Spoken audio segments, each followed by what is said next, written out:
Hello बच्चों, welcome to education rise.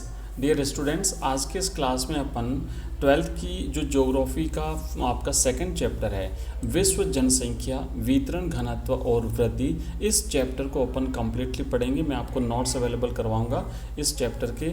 आप यहाँ पे देख सकते हैं, ये नोट्स रहेंगे। इसके बाद में प्रश्न उत्तर भी करेंगे और MCQs करेंगे।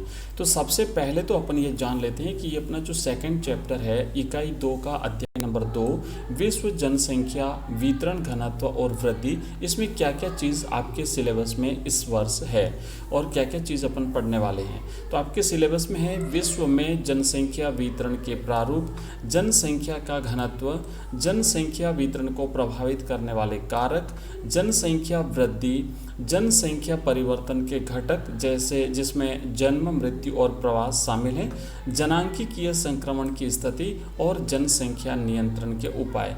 ये सारे आपके सिलेबस में इन टॉपिक्स को अपन पढ़ेंगे। इंग्लिश में भी आप यहाँ पे जो इंग्लिश मीडियम के जो स्टूडेंट हैं, आप देख सकते हैं यहाँ पे इंग्लिश में भी आपका सिलेबस लिखा हुआ है चैप्टर नंबर 2 का।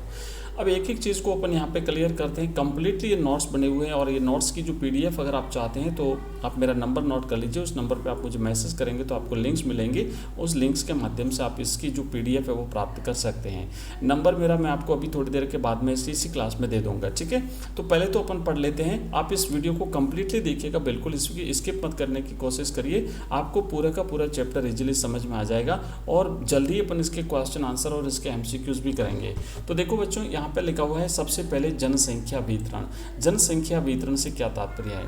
तो जनसंख्या वितरण का अर्थ है कि पृथ्वी की सतह पर लोगों के वितरण की व्यवस्था। मतलब भूभाग पर, जमीन पर, कहीं पर ज़्यादा लोग रहते हैं, कहीं पर कम लोग रहते हैं। तो जो लोगों का वितरण है भूभाग पर, वो जनसंख्या का वितरण जो है वो कहलाता है, जमीन पर जो लोग रहते हैं। जनसंख्या को समान रूप से वितरित नहीं किया जाता है क्योंकि दुनिया की 90% आबादी अपने भू क्षेत्र के लगभग 10% स्थान पर रहती है, 10% क्षेत्रफल पर रहती है। दुनिया के 10 सबसे अधिक आबादी वाले देश दुनिया की आबादी का लगभग 60% योगदान देते हैं। तो जो सबसे ज़्यादा जनसंख्या वाले, जो दुनिया के 10 सबसे ज़्यादा आबादी वाले जो क्षेत्र हैं, वहाँ पर जो है वो 60% लोग निवास करते हैं। इन 10 देशों में से 6 देश जो है वो एशिया में स्थित हैं। अब हमारा दूसरा पॉइंट है जनसंख्या घनत्व। जनसंख्या घनत्व जिसे पॉपुलेशन डेंसिटी कहते हैं। तो जनसंख्या घनत्व से क्या तात्पर्य है? तो बच्चों, आप यहाँ पे इसका इस प्रकार आपको याद करना है कि प्रति इकाई क्षेत्रफल पर निवास करने वाले व्यक्तियों की औसत संख्या को जनसंख्या घनत्व कहते हैं। मतलब किसी भूभाग पर एक निश्चित क्षेत्रफल पर औसतन, मतलब जब ये निकाला जाता है तो 1 वर्ग किलोमीटर क्षेत्र में रहने वाले, निवास करने वाले व्यक्तियों की संख्या को उस क्षेत्रफल का जनसंख्या घनत्व कहते हैं।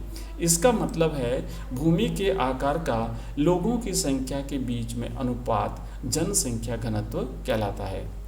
यह आमतौर पर प्रति व्यक्ति जनसंख्या किसी क्षेत्र के घनत्व में मापा जाता है। मतलब 1 वर्ग किलोमीटर क्षेत्र में निवास करने वाले लोगों की संख्या के हिसाब से जनसंख्या घनत्व निकाला जाता है। कुछ क्षेत्र घनी आबादी वाले होते हैं, कुछ क्षेत्र मध्यम आबादी वाले होते हैं और कुछ क्षेत्र कम आबादी वाले होते हैं और कुछ क्षेत्र जो है वो मध्यम आबादी वाले होते हैं। फॉर एग्जांपल जैसे हम देखेंगे घनी आबादी वाले क्षेत्र, तो घनी आबादी वाले क्षेत्रों में आएंगे उत्तर पूर्वी अमेरिका और उत्तर पश्चिमी यूरोप एवं दक्षिण पश्चिमी और पूर्वी एशिया।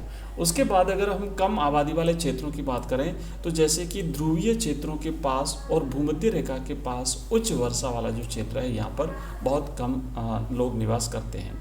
मध्यम आबादी वाले क्षेत्रों की अगर बात करें तो इसमें चीन, दक्षिणी भारत, नॉर्वे, स्वीडन आदि यहाँ पर जो है वो इस प्रकार की जनसंख्या निवास करती है।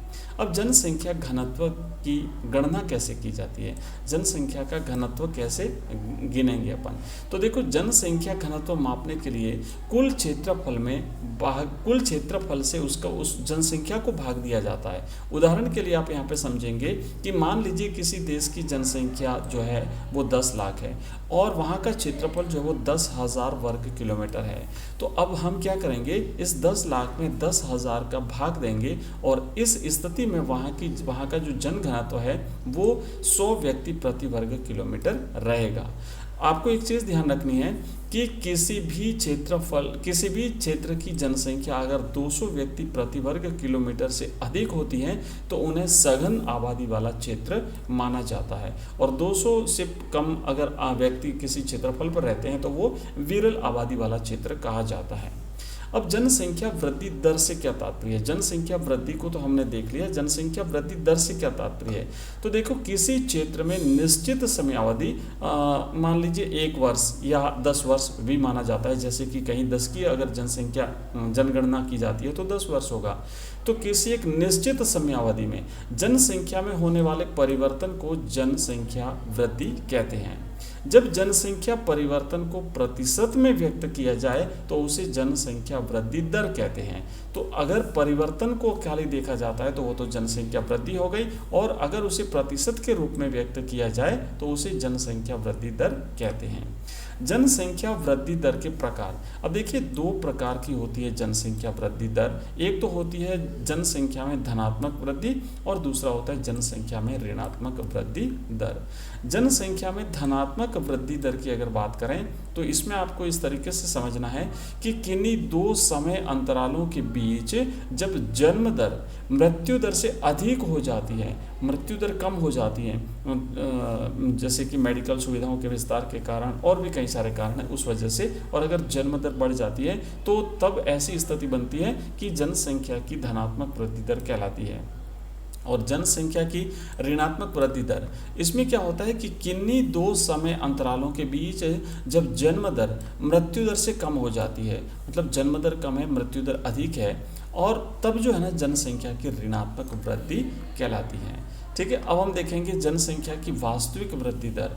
तो आप यहाँ पे देख सकते हैं कि जनसंख्या की वास्तविक वृद्धि की गणना दिए गए सूत्र की सहायता से की जा सकती है, और इसमें ये होता है कि जन्म में से मृत्यु को घटा दिया जाता है और फिर उसमें आप्रवास और उत्प्रवास को जोड़ दिया जाता है। माल्थस सिद्धांत, आइए देखते हैं जनसंख्या पर माल्थस ने क्या सिद्धांत दिया है। तो थॉमस माल्थस के अनुसार लोगों की संख्या खाद्य आपूर्ति की अपेक्षा तेजी से बढ़ेगी, मतलब खाद्यान्न नहीं बढ़ पाएगा, उससे ज़्यादा जनसंख्या बढ़ेगी। जनसंख्या में वृद्धि का परिणाम अकाल, बीमारी और युद्ध द्वारा उसमें अचानक गिरावट के रूप में सामने आएगा। तो अब ये कम कैसे होगी? तो या तो वहाँ पे अकाल पड़ेगा, कोई बीमारी फैलेगी, महामारी फैलेगी, या फिर युद्ध के द्वारा जनसंख्या मारी जाएगी।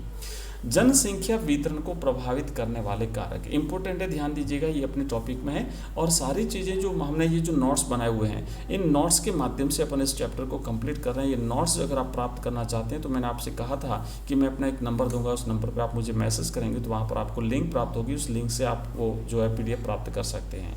तो मेरा नंबर आप नोट कर लीजिए, हमारा नंबर है 9079622989। एक बार फिर से मैं रिपीट कर देता हूँ, नंबर है 9079622989।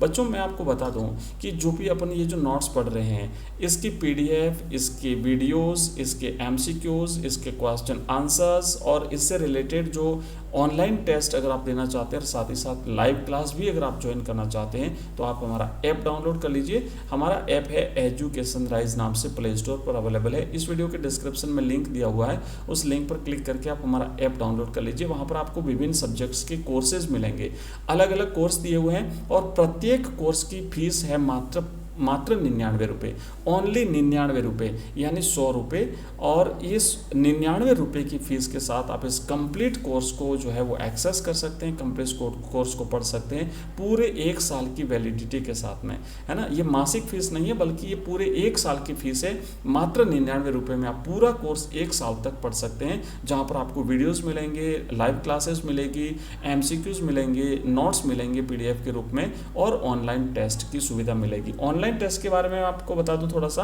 कि ऑनलाइन टेस्ट जब आप सबमिट करते हैं, कोई भी किसी भी चैप्टर में आप जाइए, वहाँ पे ऑनलाइन टेस्ट दीजिए। जब आप टेस्ट फाइनल सबमिट कर देते हैं तो हाथों हाथ आपको तुरंत रिजल्ट मिलेगा कि आपने कितने क्वेश्चन अटेंड किए, उसमें से कितने राइट हुए, कितने गलत हुए, जो क्वेश्चन गलत हुए उसका राइट आंसर क्या है। इस तरीके से आप टेस्ट दे सकते हैं और आप किसी भी टेस्ट को जितनी बार चाहे उतनी बार दे करके अपने जो टारगेट है आपका उसे इम्प्रूव कर सकते हैं।